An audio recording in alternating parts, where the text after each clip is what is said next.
There it is.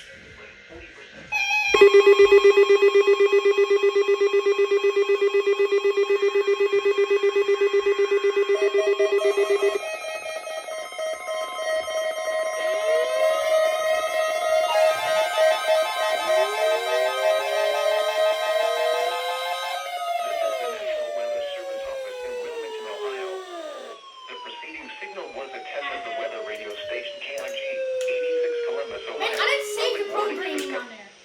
During potentially dangerous weather situations, Oh, crap, the other one's specially gone built off. receivers can be automatically activated by the signal to warn of the impending hazard. Tests of the signal and receiver's performance are normally conducted by the National Weather Service between 11 a.m. and noon each Wednesday. If there is a threat of severe weather, the test will be postponed to the next available good weather day.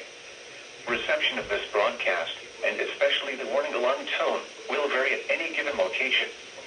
This variability, normally more noticeable at greater distances from the transmitter, can occur even though you are using a good quality receiver in good working order. The warning alarm tone will be activated for hazardous watches and warnings for the following counties: Champaign, Clark, Delaware, Fairfield,